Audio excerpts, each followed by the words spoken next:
It is the Bonney Lake City Council workshop for January 2022. Madam Clerk, could you call the roll, please? Mayor McCullough. I'm here. Deputy Mayor Carter. Here. Councilmember Evans.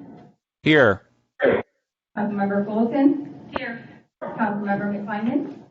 Present. Councilmember Swatman. Present. And Councilmember Watson. Here. All right, we're going to start right in with open discussion. Anybody have any issues? Mayor. Chair recognizes Councilmember Watson. Thank you, Mr. Mayor. I attended on January 6th, myself, Councilmember Thornton, and Chief Dieter attended the Police for Families meeting.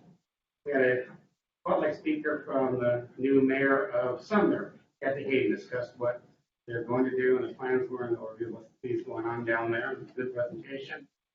We also had information on the point of sale camp, which is coming up on January 28th.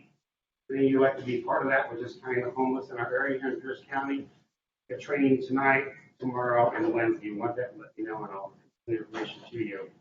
The school district, it has 178 homeless children right now, and which we're working with them between finding hotels and rooms from the state to get them taken care of. That's kind of our continuous amount of people.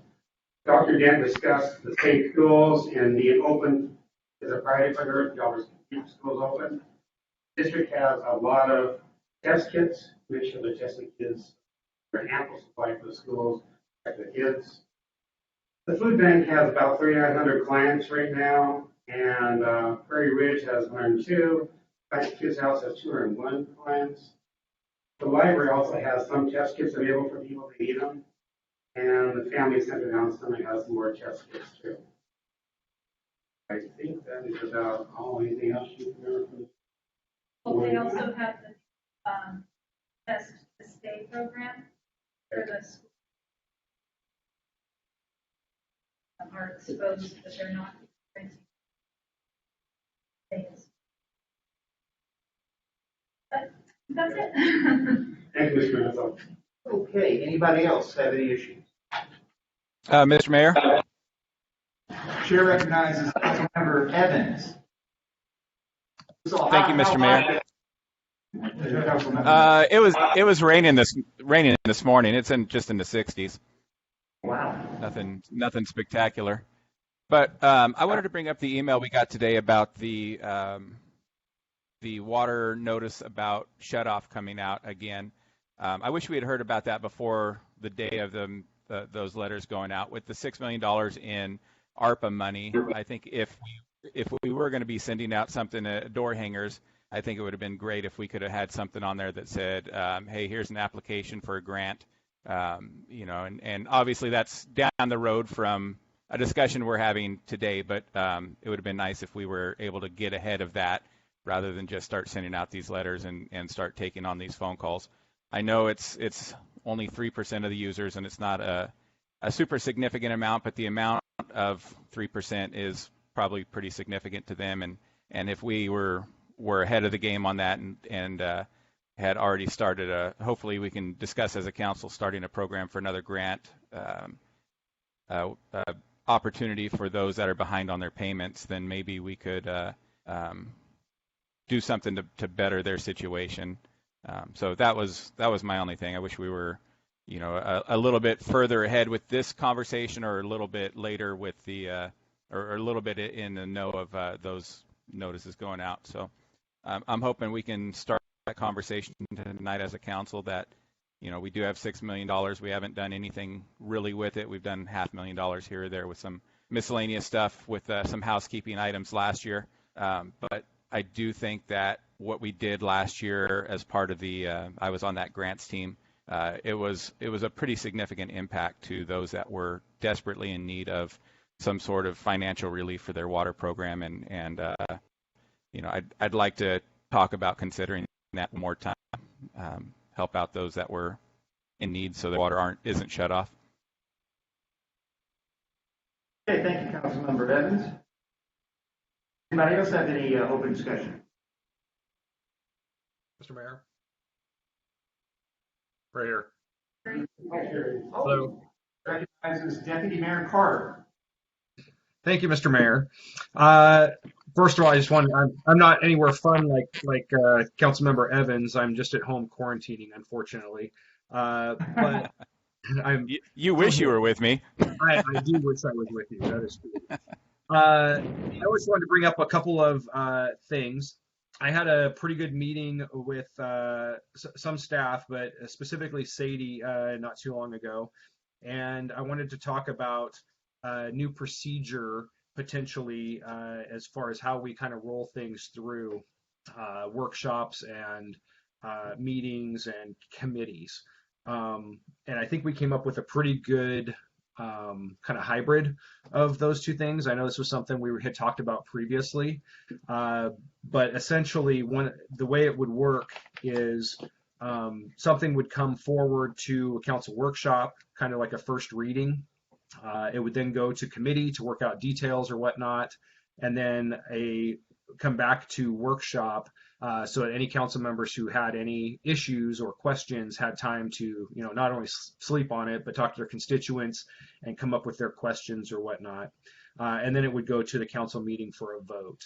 I think it would work well for us as far as hearing things a couple of times, and would still give committees time to work things out as far as details go, but give council members a chance to not only hear it that one time before they vote on it, they'd have a chance to make up their questions or whatnot. And it would also benefit staff in that they'd have enough time to field our questions and then come back with the data that we're asking them to before we vote on something. So I've kind of put that out there to I think Kathleen to talk about in the future as far as something we can possibly do. But I just want to throw that out there and see if anybody else liked that idea or if they felt that was a terrible idea. Any commentary from council? Oh, chair recognizes Councilmember Watson. I thought, Terry, it's a good idea. I thought committees pretty well cleaned up moving forward first. Then we bring it back to the council as a workshop, so it's not so much things out of it, deal with. And then once the workshop goes to council for a vote, the motion committee should have it first, make a decision what it looked like before it comes to council. If there are something we want to change, so it makes more sense.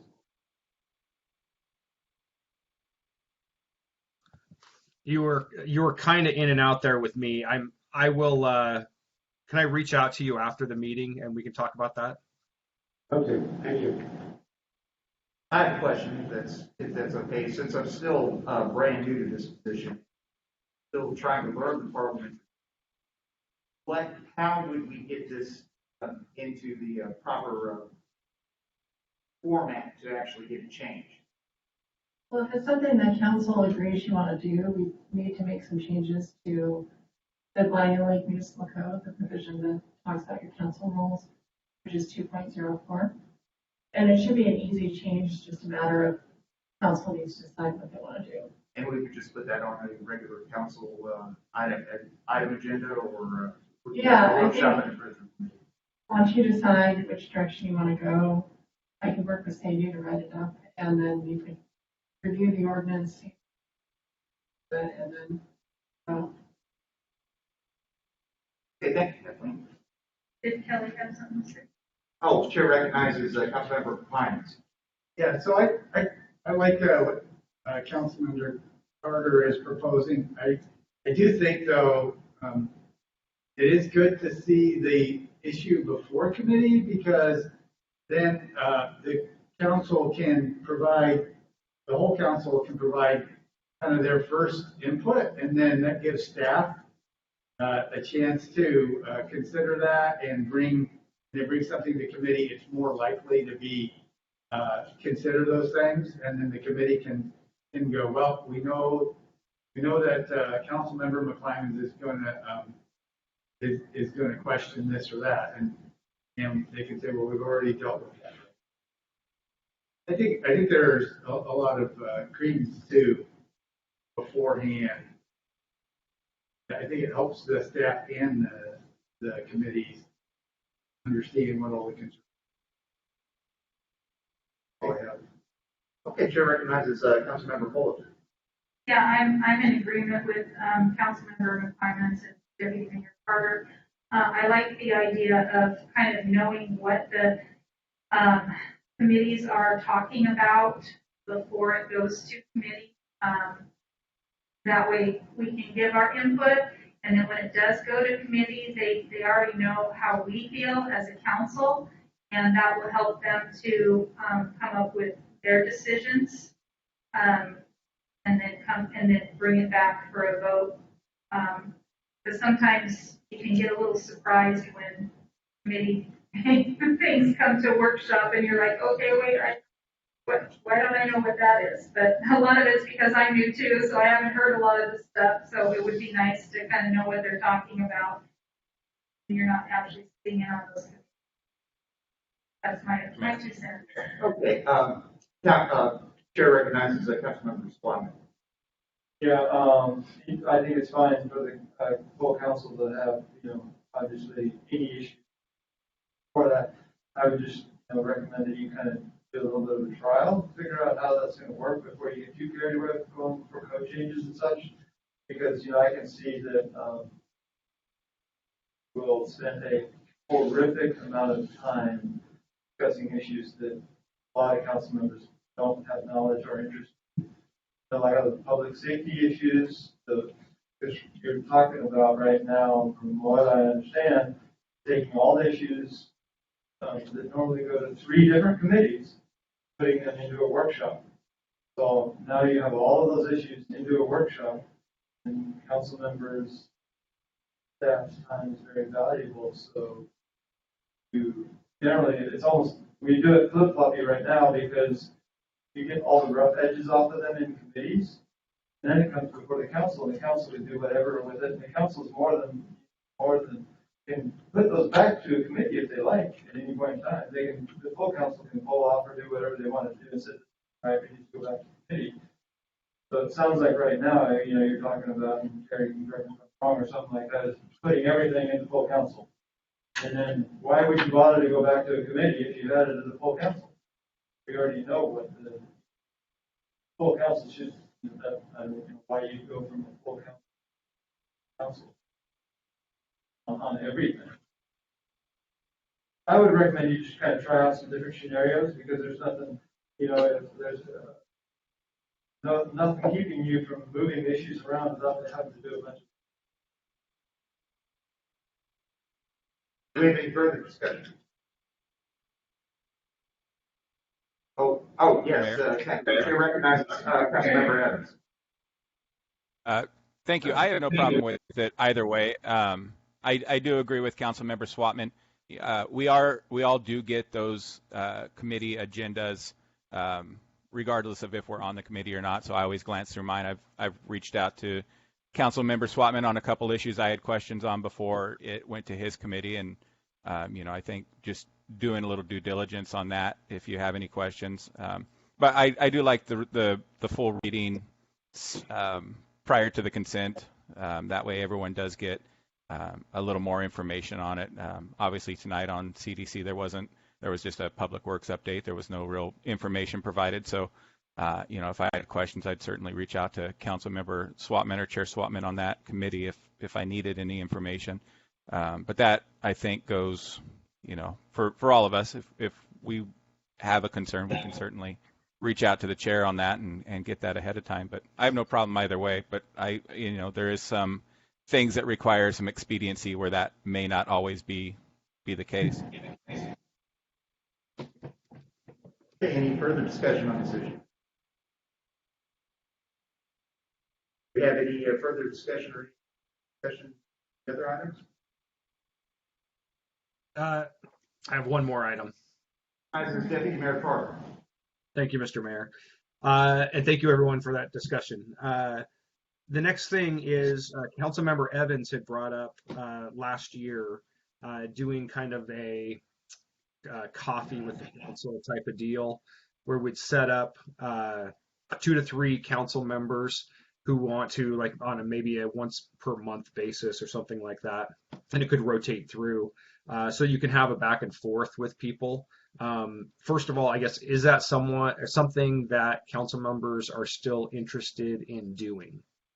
If they are, then I can try and set something up for us all. Yes. Um, Yes. I agree. Yeah, I agree. Hearing some yeses. Are you gonna bring the coffee? I'm sure we can get coffee. Okay.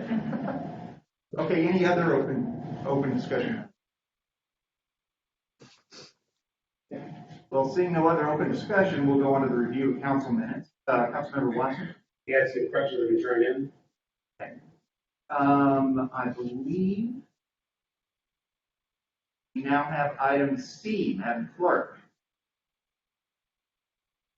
Item C for discussion only on the Parks and Recreation Program. Okay, who wants to start the open discussion first? I believe we have a presentation, right? We have a presentation from David Wells. David?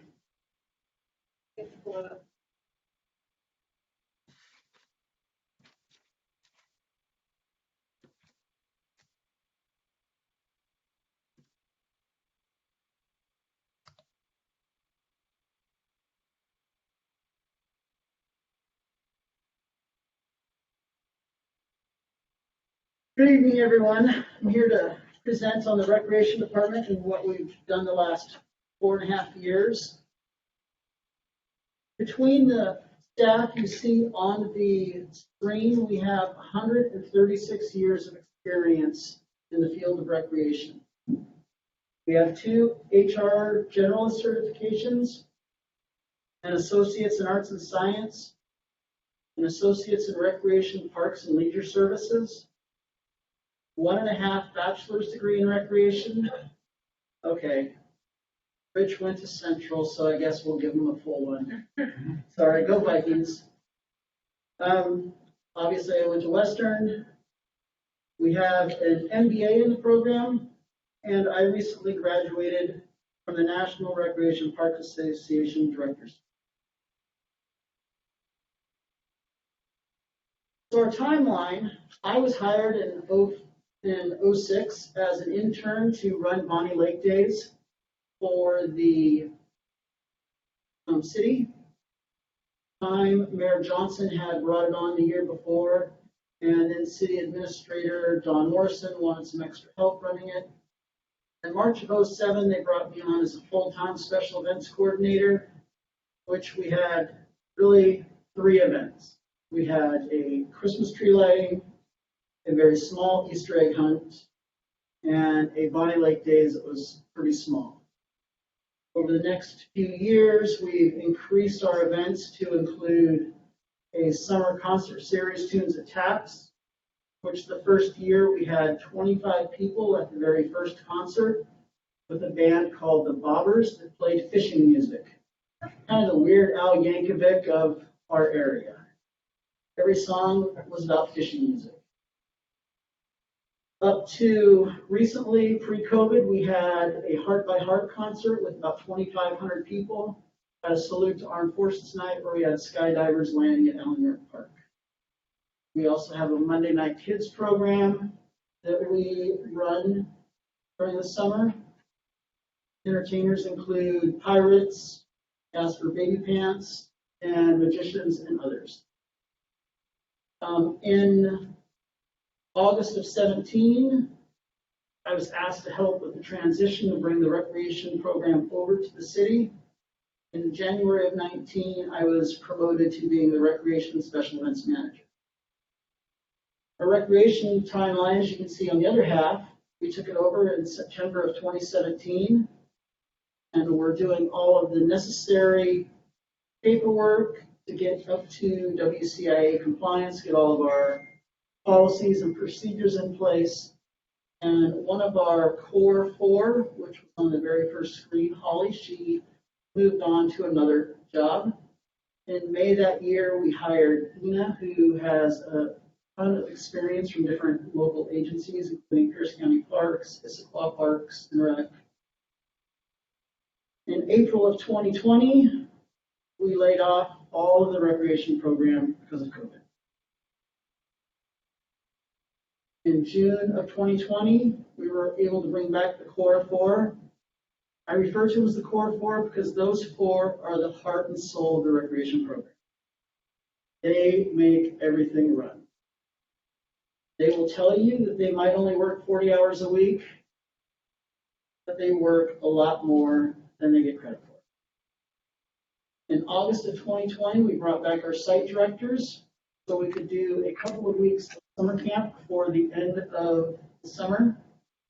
In the fall, we started a LEAP program, so learning, experiences, activities. So that way the kids had something to do as school was starting. A number of our students were registered into the program, and they were based out of the Robert Miller Gym and Daffodil Elementary because school was all remote during that time. And our site directors were there to help them through their school day. In July of 21, we were able to open up a large number of our camps. We had more access to the school facilities. In September of 21, we were able to open up a number of our sites for our before and after care program. As Melissa has shared with some of the council members, our recreation onboarding, Pinnacle is the company that we use. They do all of the background checks. If a person has not had a break in their service, we don't run another background check. But if there has been a break in service, then we run them again.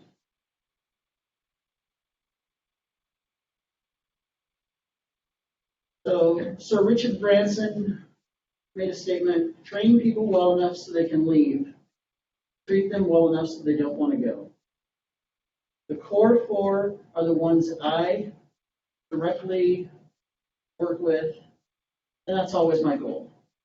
I don't want to see them leave, but I want to give them the knowledge that they can go anywhere if they need it to. Hopefully none of them want to. Okay, gave them the evil eye. So I have our programs divided up into 4 areas. First one here is the ones that our city staff run and operate. Our father-daughter dance, which hundreds of people have attended over the years. I had to, of course, include the picture of the Herding Cats Soccer Club, Pee Wee Soccer. And flag football is becoming one of our largest programs as well. You can see there we provide a large number of other programs. The second group is programs that are school fundraisers. So the picture on the left is one of the Sumner High School Spartans running their football camp. One of the participants that signed up for it. There's a lot more going on in the picture than we just see of 2 kids running down the field. There's an opportunity there for a high school student to be a mentor. There's an opportunity there for this mentor to be raising funds for their football program because they're giving back to the community. And the little one there has someone that they're looking up to in a positive atmosphere, in a positive environment. The picture next to it is the 85 participants that signed up this last summer for the Spartan Cheer Camp. The kids are looking for things to do. 85 participants met for a week. You'll learn how to be on the cheer team.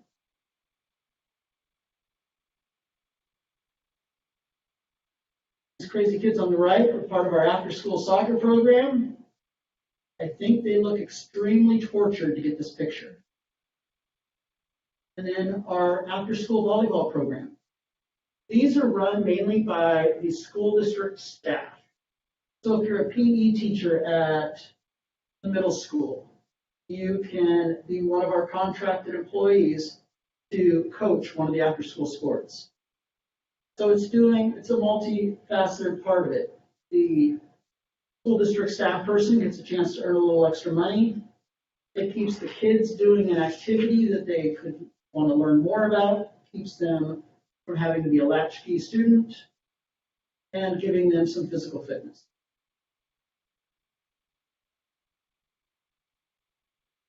Then we offer a number of programs that are considered out of season. The Washington Interscholastic Athletic Association has extreme limits on when coaches can be in contact with players out of season. So recreation programs across the state, they provide recreational activities where we can hire coaches that anybody can sign up for. So for instance, if you were a Panther tennis player, you could sign up for tennis.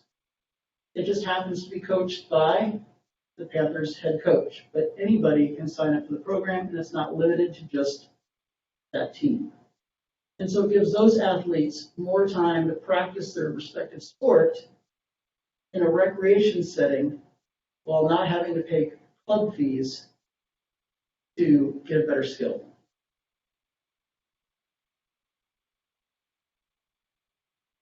And then we have programs that are contracted. Kids Love Soccer, one of our bigger programs. Theater program, cute little dog. 2019, we had over 100 dogs attend our dog obedience program, just in 2019.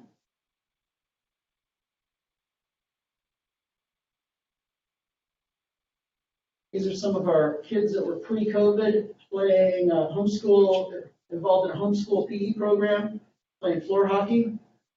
Here's the numbers of what we had registered for programs in 2019. City staff programs that we saw on a previous screen, almost 1,600 kids.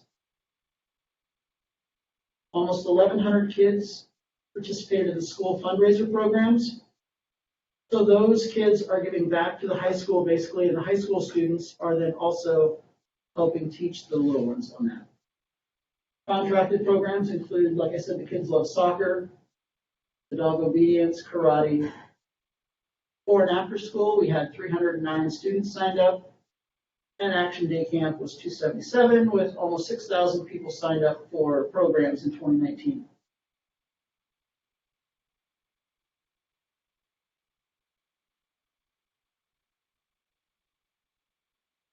In 2019, we had the revenue of $1.625 million with the expenses of 1.375. So we were in the positive in 2019 of $250,000 with these nearly 6,000.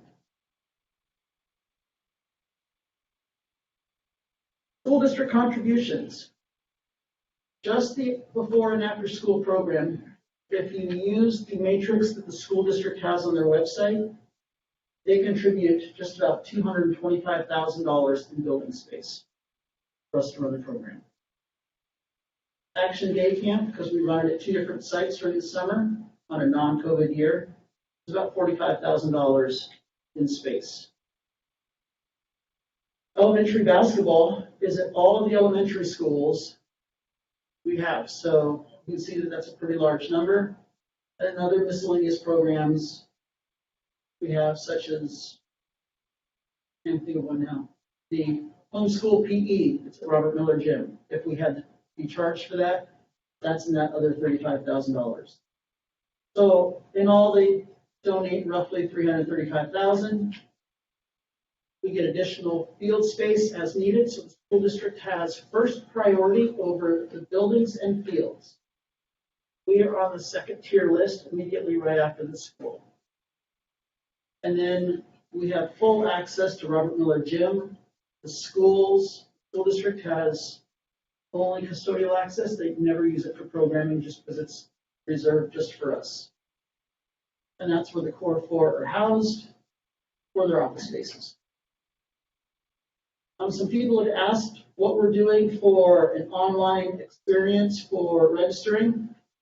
Tyler Parks and Recreation software. We first purchased it in 2018. When we had the initial conversation with Tyler, it sounds like a phenomenal program. I think when it's truly up and running, it will run what we need it to once we get there. It was originally told we would have the Tyler Parks would interact with our Tyler cashiering and our Eden software that does our bookkeeping on the back end. And a couple of minor glitches that Chuck has been working with Tyler with to try to get fixed, so that way we can get it up and running.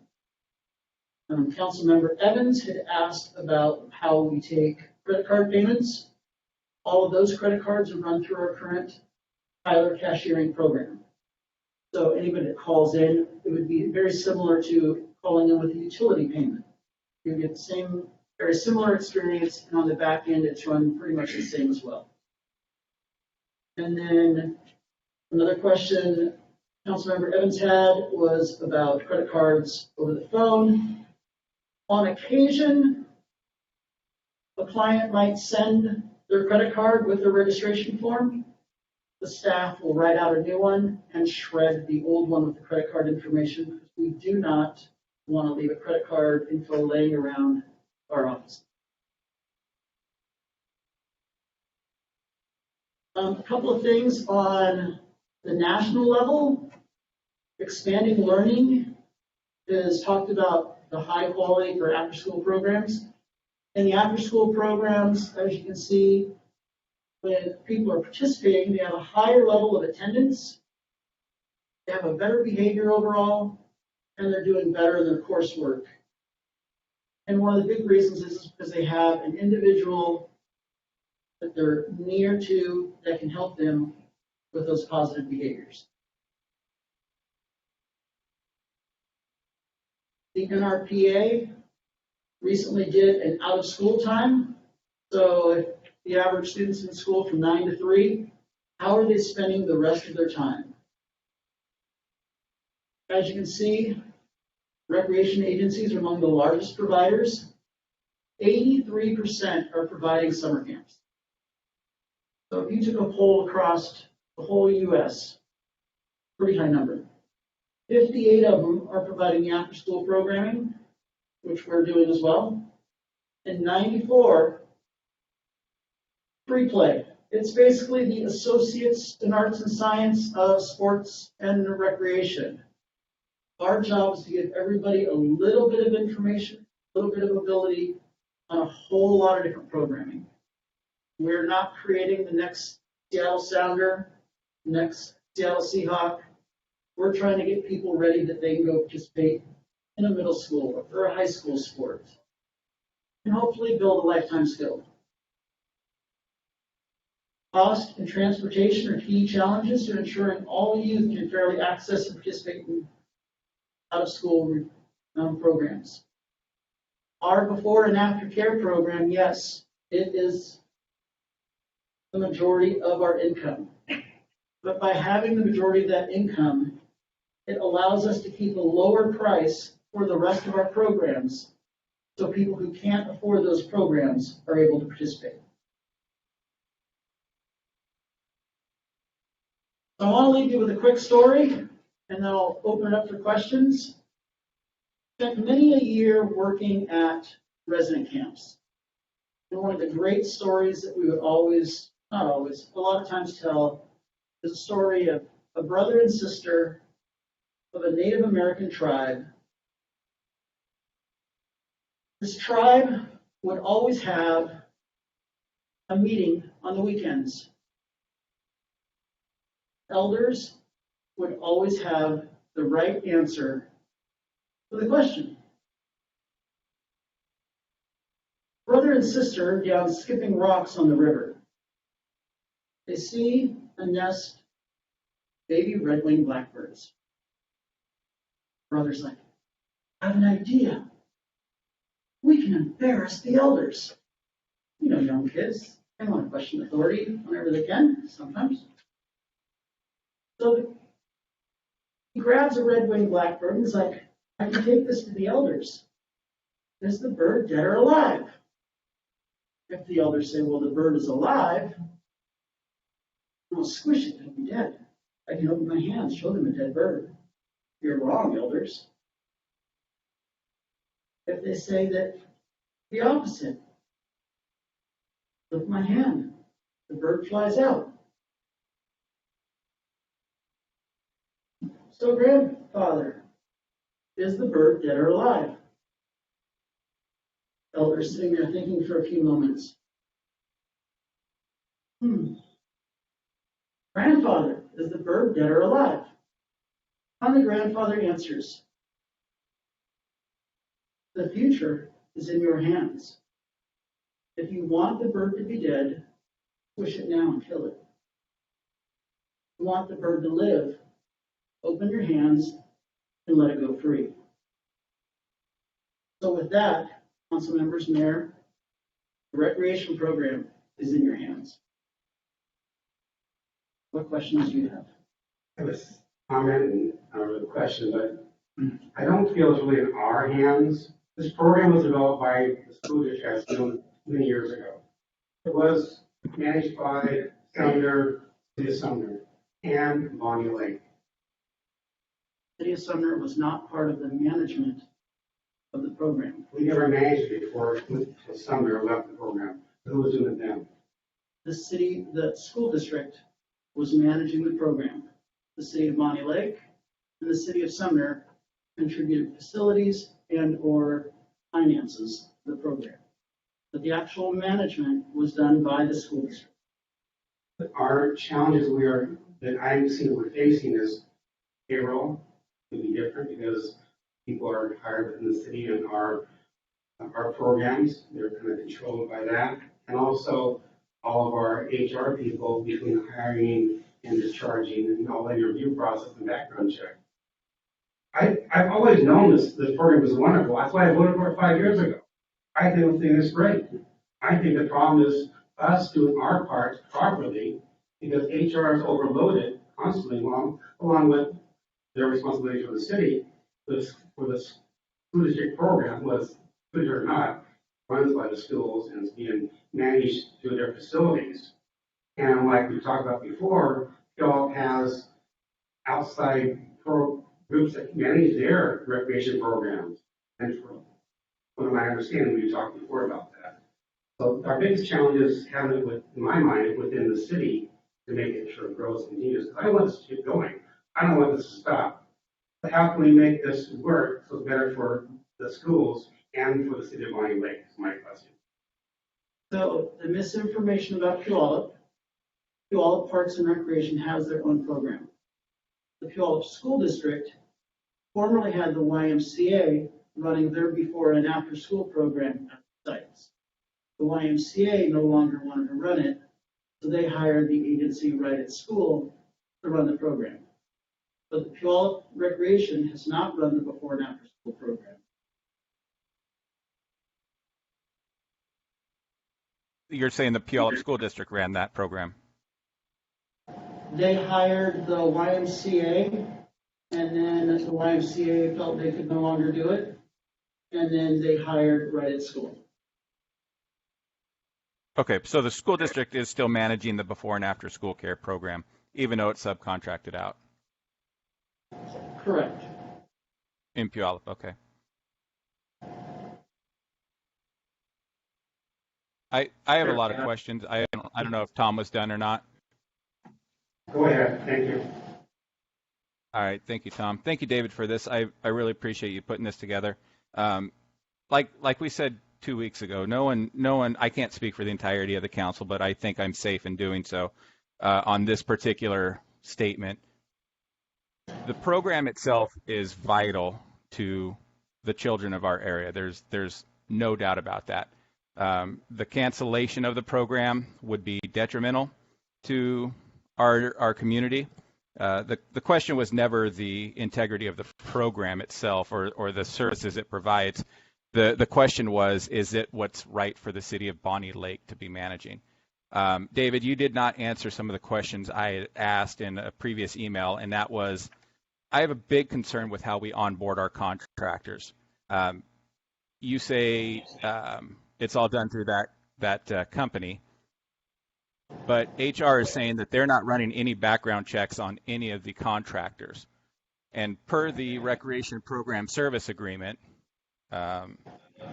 Attachment 1, page 2, it says all contractors must have a recent cleared criminal background check prior to serving in the program. contractors shall ensure that the persons providing service pursuant to the agreement have completed background checks as required by the city. I asked what that requirement was.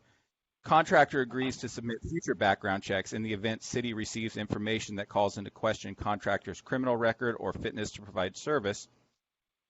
Contractors shall immediately advise the city of any convictions for felonies, misdemeanors, or violations of law or jail or prison times that can be imposed or punished.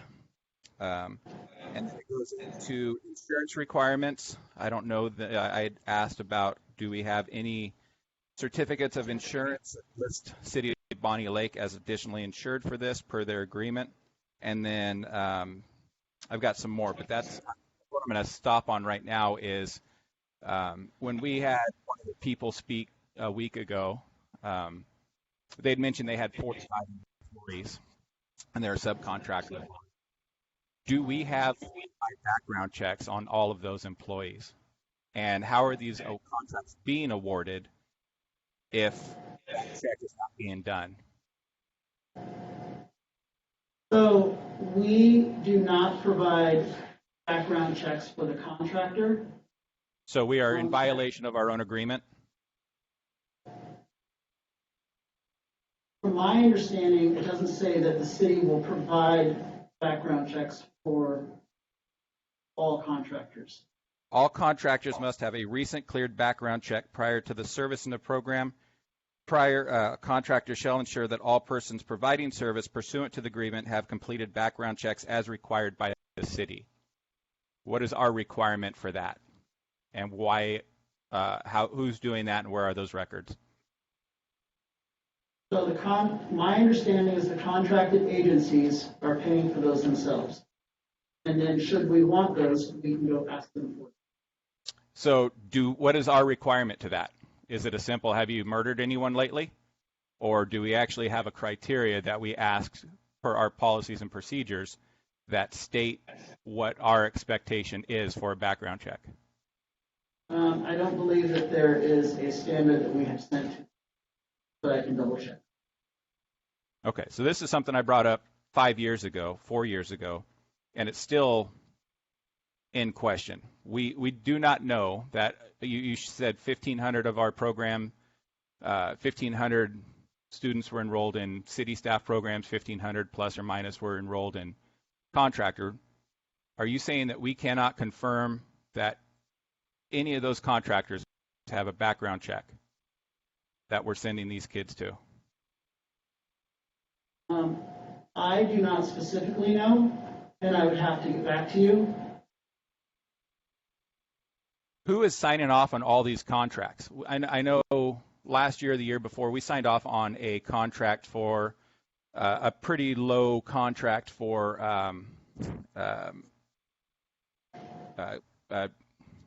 gosh, I can't think of the term now. Janitorial services. Pretty basic contract. We sign off on all contracts as a city council. Who is signing off on these prior to the award of this contract? So my understanding from when Don Morrison was still here, that the way the agreement was written was that the contract could be signed by the mayor or city. Kathleen, is that standard for contracts where they don't come before the council? I can't say I have knowledge of this, but typically you would. I'm sorry, I lost you. Yeah, sorry. Is that better now? Yes, thank you. Speak directly into my. Typically, all contracts require council. Okay. And typically do that through your municipal code. Okay. Have you seen the Recreation Program Services Agreement, Kathleen, in question? I believe I have, but it's been probably a few years. Okay. I mean, without knowing the exact details of it, is that something that should be brought before council? I mean, every service agreement, all of the individual service agreements. For the contract. really need to look into. Get back Okay. to you on that. Okay. So we're not currently doing background checks on contractors. We don't even require them or give them the circumstances to which they need to do a background check on themselves. If I'm reading that correctly, that seems like a conflict of interest just in and of itself. Let's see here. The other thing is the insurance requirements. Do we have insurance requirements from every one of our contractors? The insurance is typically sent to the recreational. Do we have insurance on every single one of our contracted vendors? I would have to confirm that, but they have normally been requested. Insurance. Okay, well that's why I asked all these questions ahead of time so I can get answers tonight, not more redirection. Let's see here. I was looking over all the different years. It seems like year after year we have less and less events going on. I know our mission statement is creating community for every person, every day through exceptional recreational activities, but I don't see a lot of options for seniors on there like I did in 2017, 2018. And you know, we talk about, you know, we're just now bringing back up the Eden thing when I've been asking for it for 5 years. It seems like if I didn't ask for it, nothing would be happening.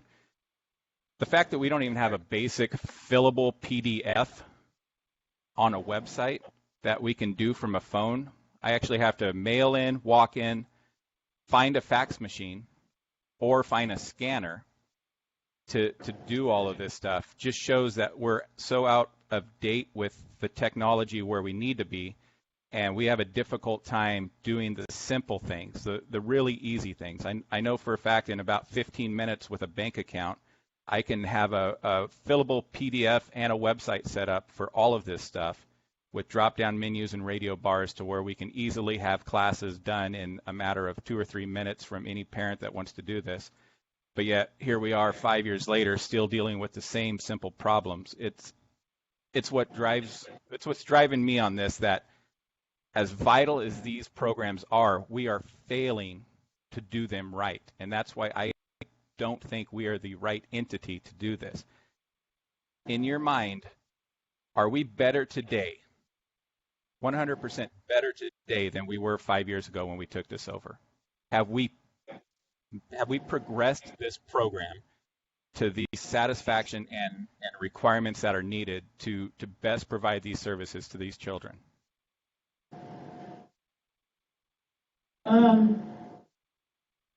It's kind of tough to answer with 2 years of COVID. It's not. You had 2 years to make things better.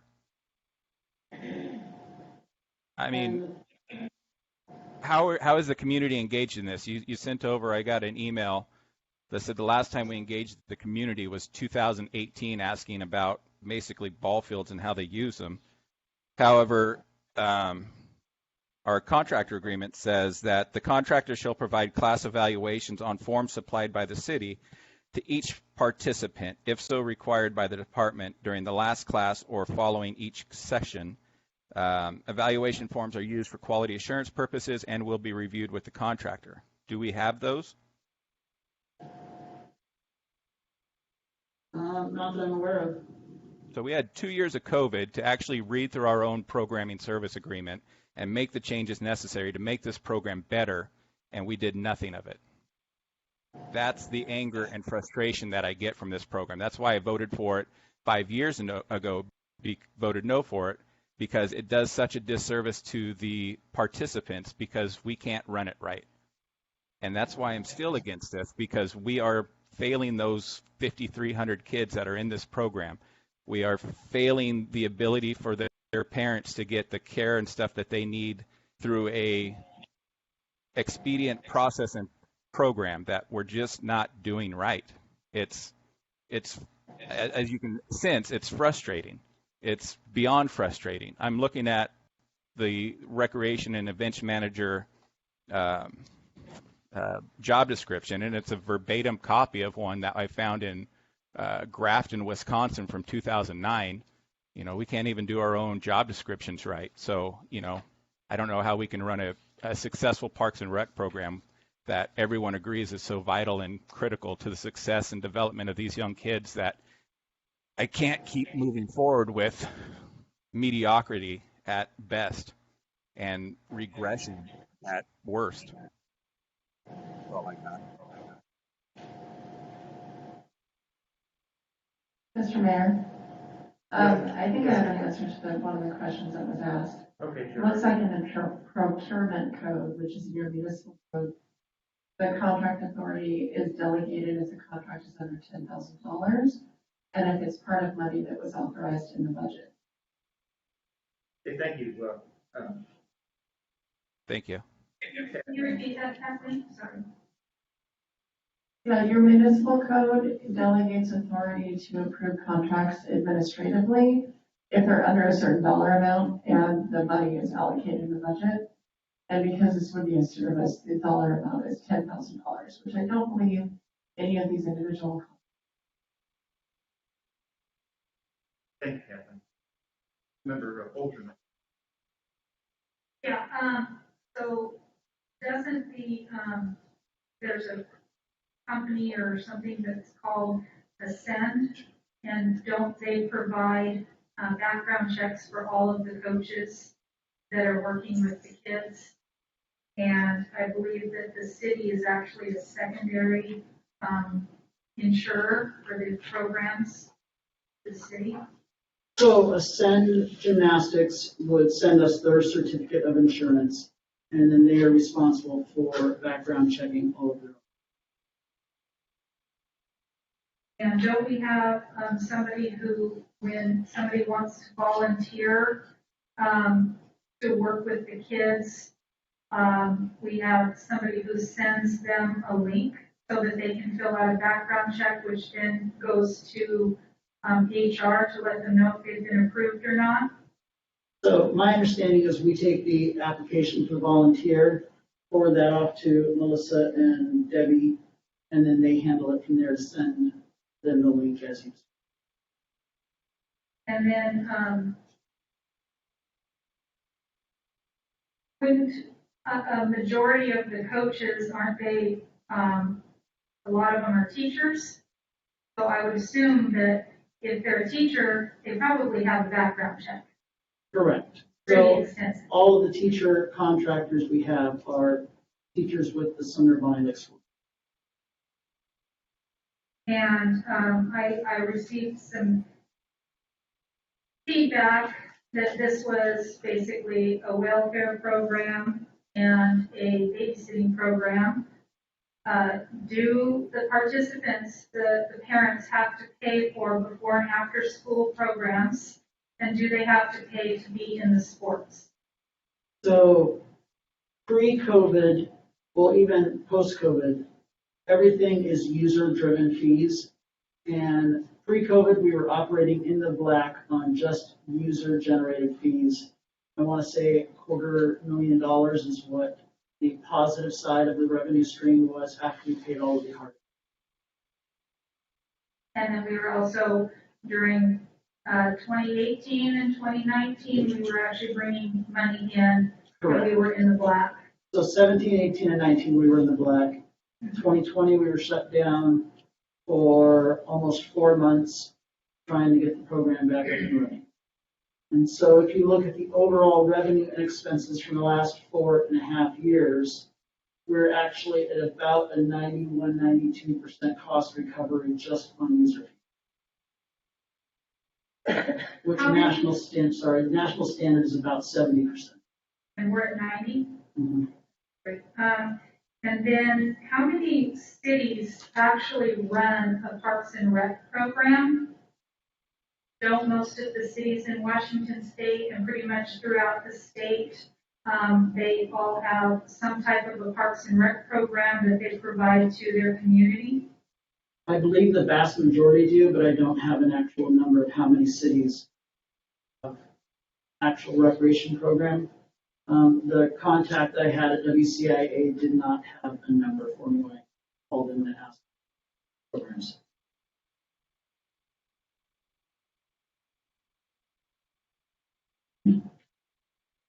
So I'm just going to reiterate, this is basically paid for by the parents.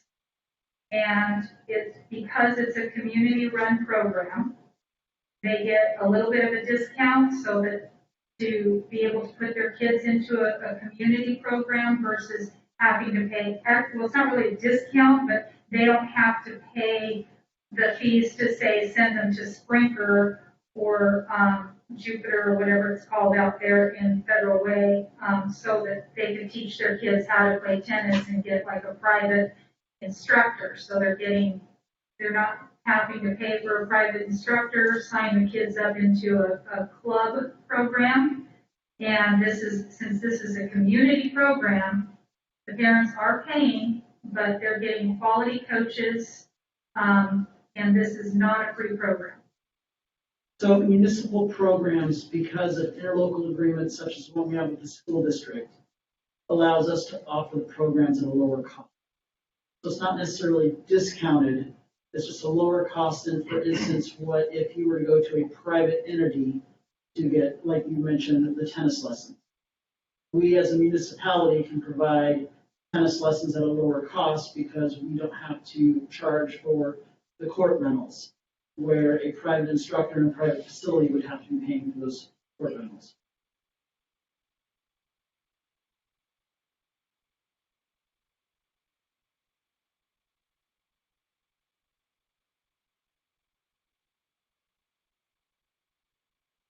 And I also have some information that some other constituents sent me that these programs actually keeping the kids active is helping keep them off the streets, keep them from doing drugs. There's articles.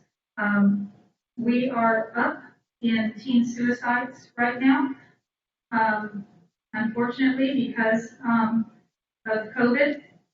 And I believe that if they had the opportunity to participate in sports and be active and be around their peers and be outside getting fresh air and exercise, I believe that that could bring that down dramatically and help with our kids to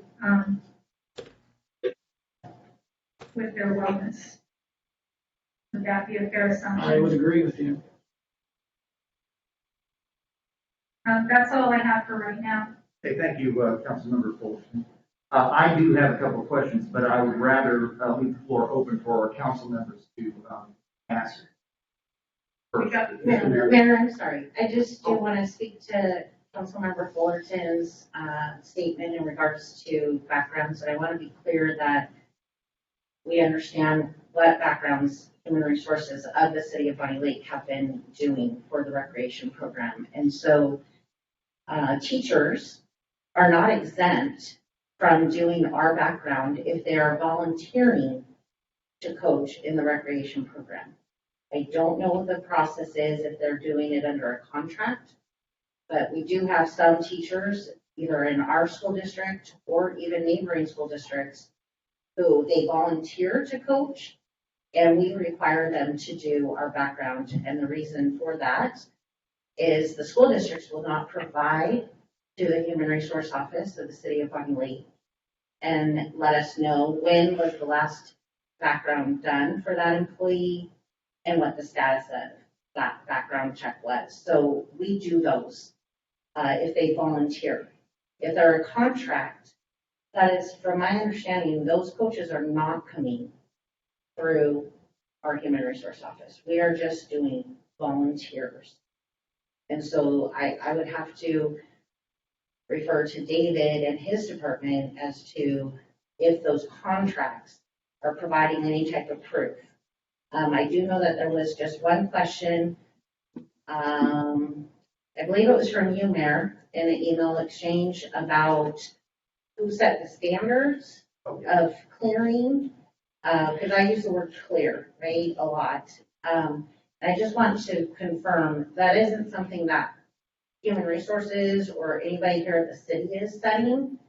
Our Pinnacle Investigations, who is our vendor, they provide us a report. We, submitted for the background on the volunteer. The report comes to us, and typically they've checked 4 categories, including the National Federal Sex Registry list. And it will say clear, clear, clear, clear. And if they're all clear, they can volunteer. And so I use the word they're clear. They can proceed. There are occasions where we get what's called a hit, and that's in red, and it's derogatory information. And there has been occasion where either by consulting our risk manager or Kathleen, the city attorney, there's been determination if that person, based on what is in there, if those charges or that finding still applies, if it's past whatever statute of limitations could be subject to that. That isn't something that anyone in the human resource office is determining. We do sometimes have hits that are out driving. None of our volunteers in recreation can drive any participants for any reason, and so that does not exclude them from volunteering, say a DUI from 5 years ago. That isn't something that we would see as an exclusion. That's something that people wanted to change. We would need a policy. We don't have a policy, and I've been asking for a written policy so we have guidelines, because right now it's all, when the report comes in, if it has something, we don't have anything in writing that we're looking at that says this is what's going to happen.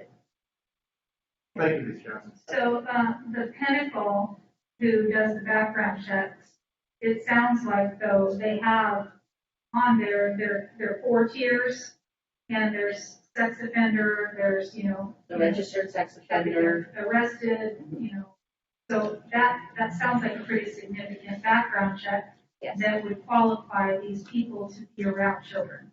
Yes. Okay. Yes, and to further on that point that you brought up, Ms. Johnson, one of my concerns with the term recently cleared that you used in the email, and I was interested in knowing who actually did our background checks at Pinnacle Investigations. My question with that is, with the state of Washington, what they refer to as DCHs, that's criminal history, run, that in itself is a bit hard to read. And once you get into an NCIC, which is the national database where you run criminal background checks, and that reads about as clear as Becker County. Nobody, unless you are actually trained in reading those and getting the correct information out of there, and getting the correct information to us, I would still have a bit of a concern about that. But I wanted to, first of all, does any of the other council members have any questions for Mr. Wilson? Yeah, Mr. Mayor. Oh, yes, Chair recognizes Deputy Mayor Carter. Thank you, Mr. Mayor. David, I have a question in regards to the last couple years of COVID and what that meant to the program. What kind of restrictions are placed under, and what does that look like now? Are we back to something that is where it's getting back to normal? And if not, I know things kind of change all the time with the governor and his orders and stuff, but are we seeing that it's headed in that direction, or can you kind of speak to that a little bit? Sure, so I'll refer to it as the alphabet of agency. The governor's office, the OSPI, the criminal affairs. Their initial set of guidance and guidelines from early on pretty much killed recreation programs across the nation. When we were able to get a little bit of clearing out of that, the class sizes, for instance, with our before and after care program would only be half the size that it normally would have been. And then the OSPI came out with another set of guidance, which pretty much eliminated our ability to even get into the schools because of remote learning. Things are starting to loosen up. As you can see from the two pictures I posted, the one of the Spartan cheerleaders camp, they are getting to a point where we can get more people involved. The programs have been pretty much at capacity whenever those guidelines change. Staff are constantly watching for any changes from the alphabet of agencies to see how we can get more students involved in our programs. So they're pretty much at capacity, and many of them even have waiting lists right now. That is your question? Great. Yeah, thank you. Well, and I guess, do we, you said it's getting better. Are we close to kind of back to normal? No. Because for instance, like, I'll just keep using before and after. We would normally have access to have approximately 30 students in the program. We're getting closer, but we still don't have the ability to have that full of a classroom yet. Okay. And then And I remember in your presentation, you said that two of the core four people, I believe, have HR, either certificates or background or something. And obviously that's one of the problems that we're having. And I don't know if you or HR can address this, but are these two people maybe something that they could help out with the HR aspect of this with? I think we could certainly work out some form of mutual aid, so to speak, to help keep things right. For instance, to ask us to take over the volunteers, and Laura has taken over all of the volunteer background checks. And so I'm sure we could sit down at a table to figure out what our department could help with and what we couldn't help with, come up with some items that could alleviate them.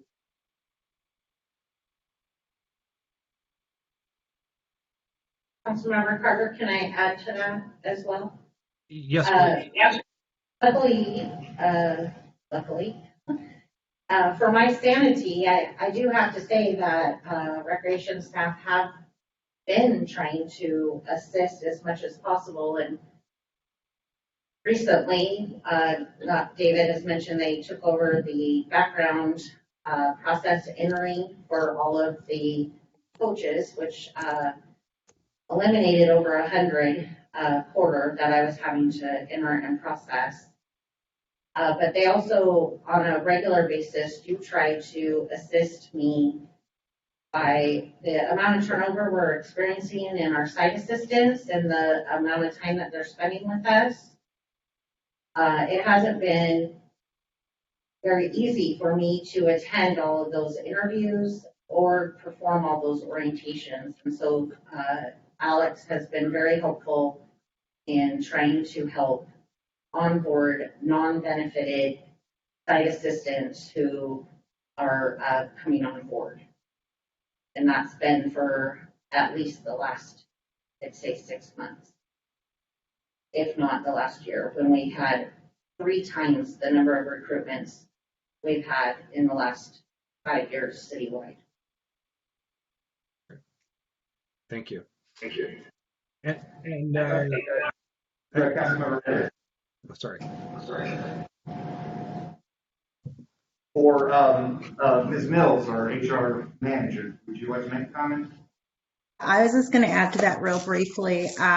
Melissa did recently ask if possibly the rec people could run the backgrounds for volunteers, which David discussed, and they agreed that they could do the volunteer part. However, if there is any hit that comes back on that, that would come back to HR, so we could further investigate on that. And so I just wanted to add that part. Councilmember Evans, did you have another question? I did, yeah. Oh, we can barely hear you. All right. Anyone hear me okay? Yes. All right. I just want to apologize to David. I got a bit emotional on there. That was this is a very passionate thing for me, and I came across if I came across as harsh, I apologize. That was just me getting emotional about something I care deeply about. So it wasn't personal. I do apologize if that was how I came across. It wasn't my intention. So I'm going to go off camera now, but I will still be on the call with my other phone. Thank you. Okay, Chair recognizes Councilmember Fulton. Justin Evans, Councilmember Evans, brought up the seniors. And is that part of the Parks and Rec program? Do we do recreations for seniors as well? Or is there a different program that works for the senior citizens?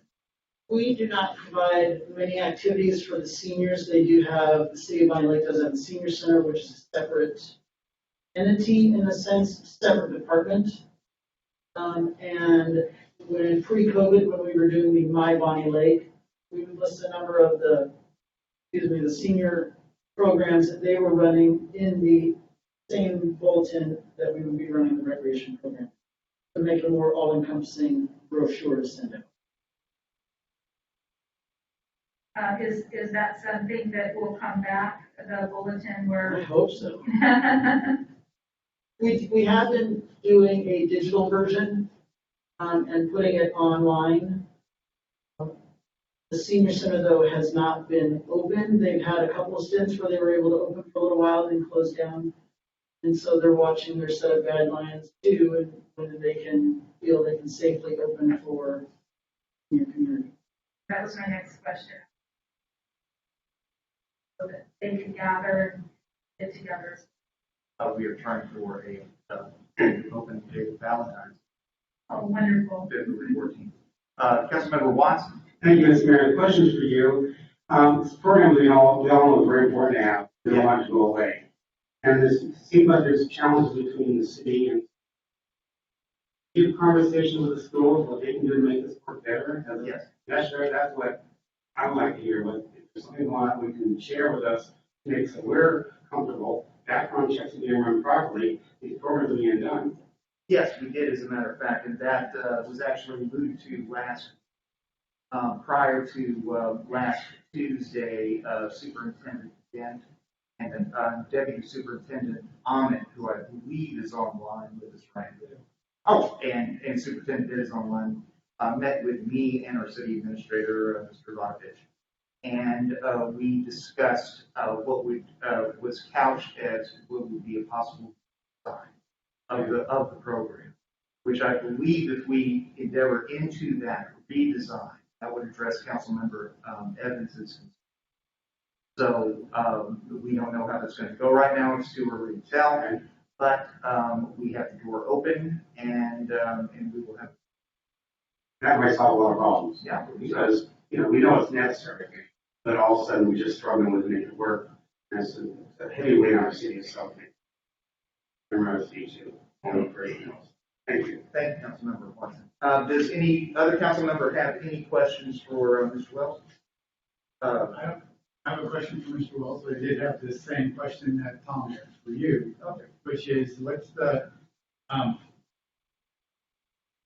think the last workshop we had where we decided to terminate the contract, I think that was kind of misrepresented because we didn't really decide to terminate the contract. We decided to notify the school district that the contract needs to be improved. And the legal action basically is saying we're not going to continue with that. The opportunity that you have, and I'm sure Deputy Mayor Carter will be involved as well, is a dialogue with the school district on how we're going to improve this situation. We have a lot of opportunities. We have some challenges that Justin has laid out very well that should be addressed. Plus, we have opportunities to make things better. One of those opportunities would be, is it possible to split the responsibility, the after-school care with the school district, the Parks and Rec program with the city, The other thing to look at, and I think you seriously have to look at and bring forward in proposals, would be, what role does privatization take place in this? Because there is some advantages. It's a, if you know Stephen Covey, I mean, we need to get a win-win-win here, not just a win-win, because, we have the government. The government includes the city of Bonney Lake and the school district that need to agree on how they're going to serve the community. And then we have the employees, because, people are going to sign up to work. It's a younger demographic that works. It's not a career position.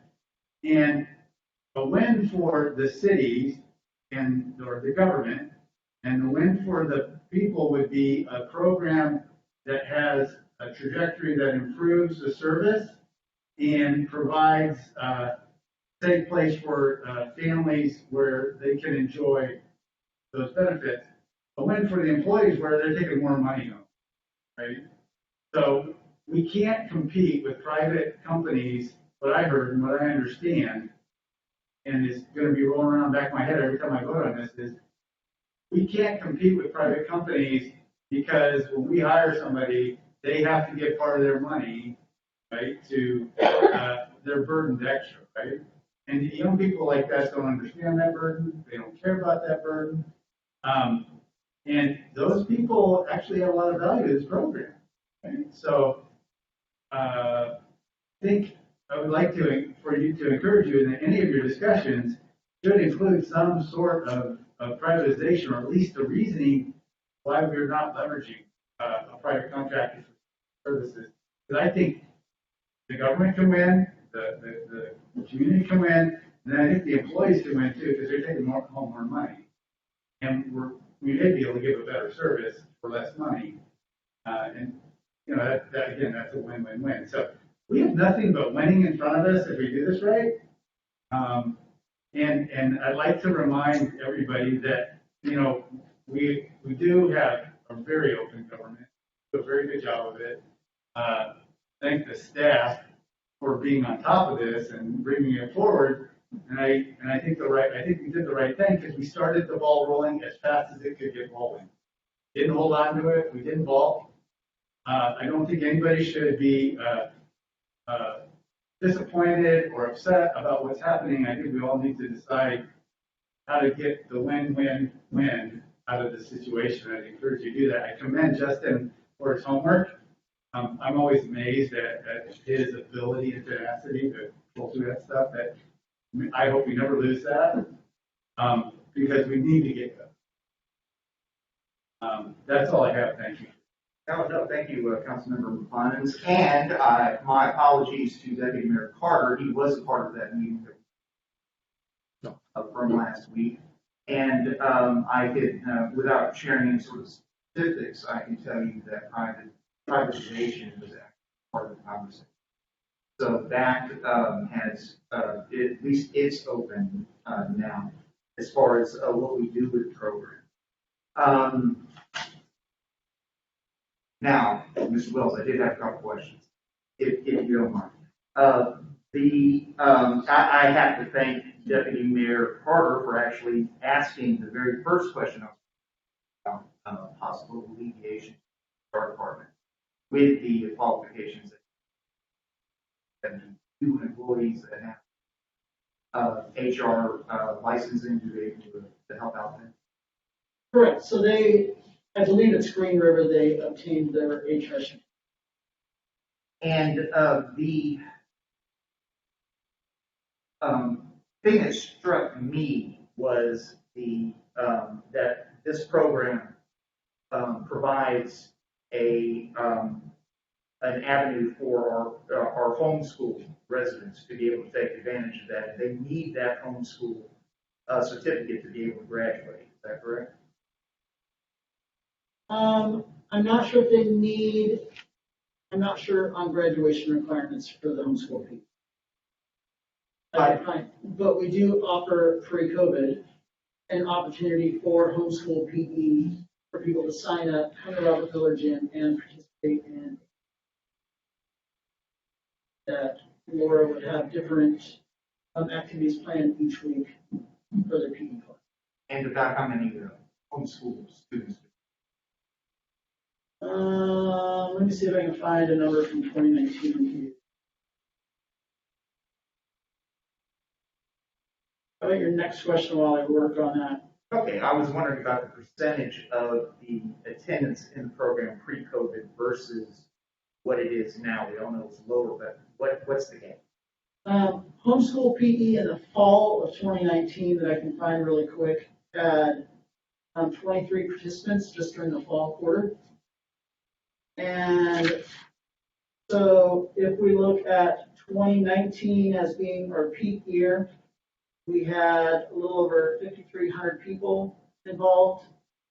And last year we had approximately 2,500 people. So we're back up to almost 50% of what we're able to. Keeping in mind, we're running programs at near capacity by the guidelines of the alphabet of agencies that tell us what we can do. And I believe Councilmember Fullerton actually addressed this issue, but in your presentation, you used the term P&R agency. Would that be what would be other cities that have their parts of rec programs? Correct. So those numbers that you had in your presentation would be accurate as far as other cities? Correct. Okay. All right, I'm finished cross-examining you.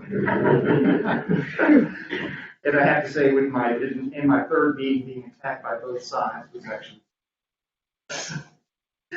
Anyway, I believe. Does anybody else have any further discussion? Councilmember Ford. All right.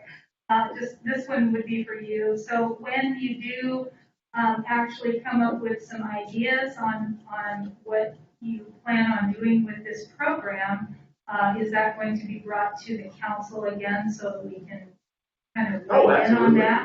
Yeah, it's following parliamentary.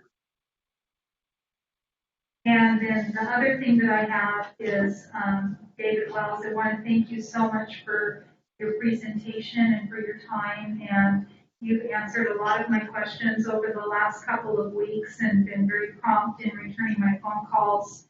And I want to thank you for that. And Melissa, you are so kind and I appreciate you being here and for answering all of my questions as well. And that really helped, especially with the background checks, because I wasn't really sure where we were going to go with that. And I just appreciate your time. I appreciate you being here and your answers.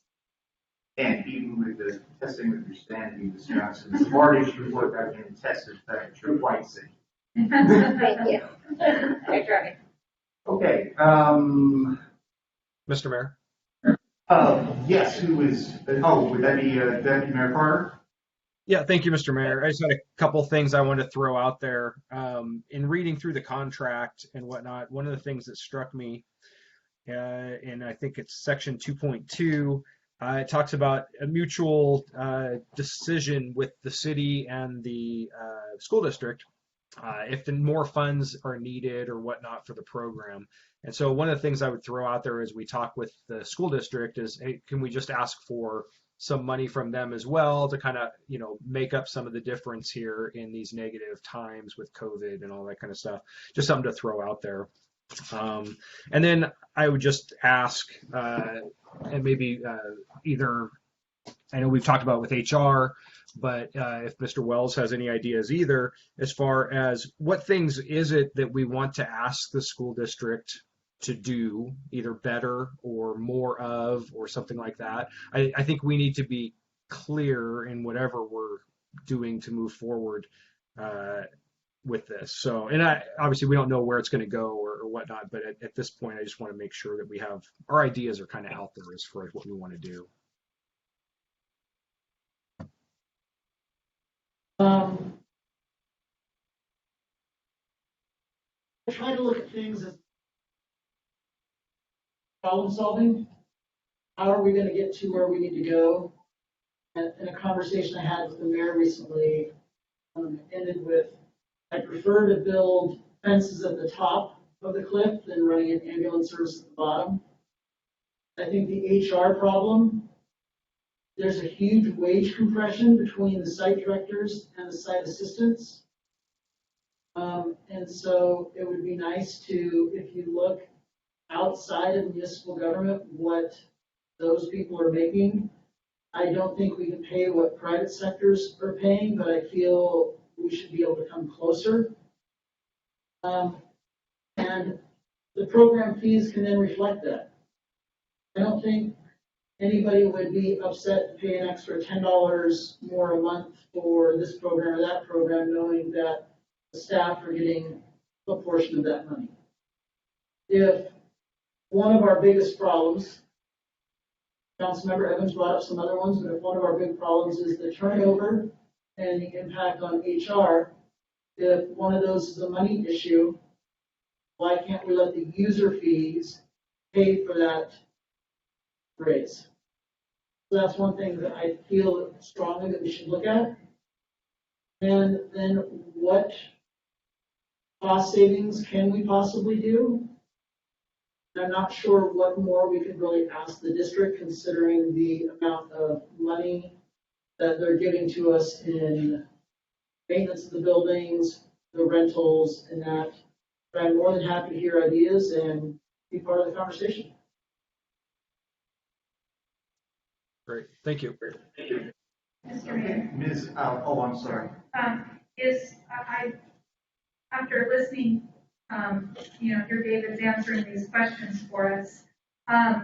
He is the program manager, so will he eventually be part of the negotiation process? Oh, we'll absolutely talk about it. Yeah, okay.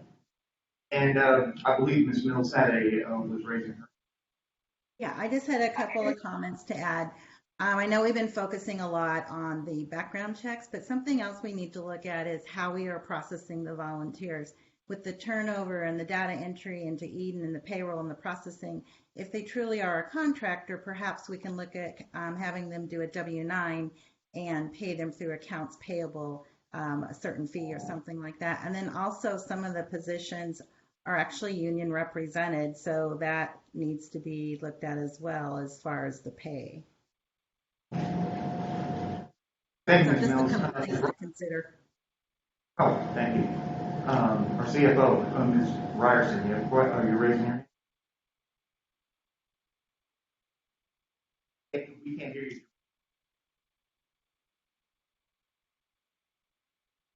that better? That is better. Sorry about that. The contract staff is actually paid out of AP currently. So when the staff that has the programs that aren't employees, they aren't paid with a W-9, but they are paid out of AP, a W-9 if it qualifies. So we are currently doing that. But are we doing that like for the volunteers? Aren't the volunteers getting paid an hourly rate, or are they all contract? Like the coaches is what I was thinking. The ones that work in the program for as a fundraiser, if you will, for the schools, those are all paid out of AP. Those are not employees. Okay. Thank you.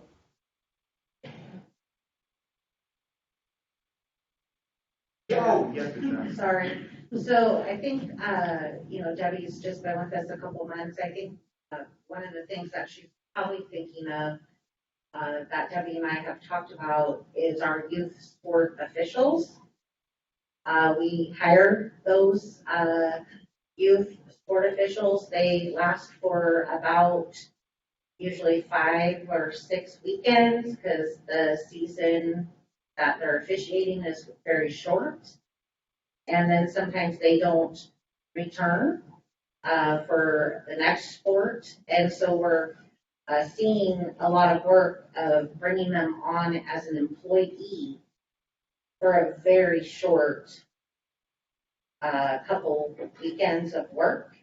And so Debbie and I spoke about possibly looking at seeing if those could be changed to some type of contract or something instead of having them be an employee when they're only going to last for a very short season.